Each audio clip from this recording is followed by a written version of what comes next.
बादशाह के डोरिया धइले गौरा आइले नैहरवा हे। बादशाह के डोरिया धइले गौरा आइले नैहरवा हे। ऊँची रे झरोखा चढ़ी आमा उनकर निरेख से हे।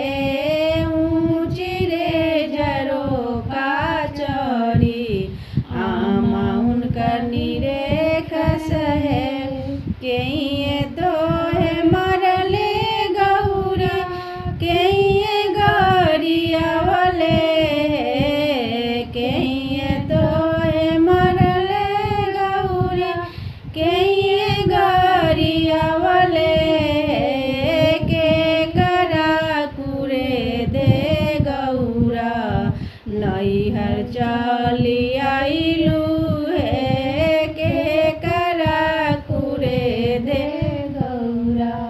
नैहर चली आइलू हे। नाही कोई मरले आमा नाही गरियावले नाही कोई मरले आमा नाही गरियावले शिव का कुरे दे आमा नैहर चली आईनी है। शिव का कुरे दे आमा नैहर चली आईनी है।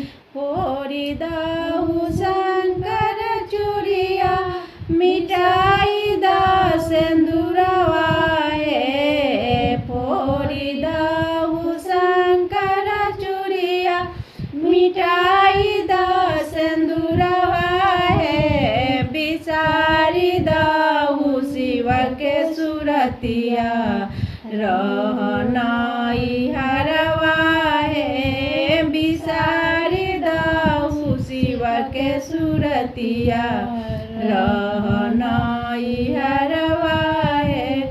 नाई फोड़बो शंकर चूड़िया ना मिटैबो सिंदूरवा हे। ना बिसरबो शिव के सुरतिया जइबो ससुरारवा हे। ना बिसरबो शिव के सुरतिया जइबो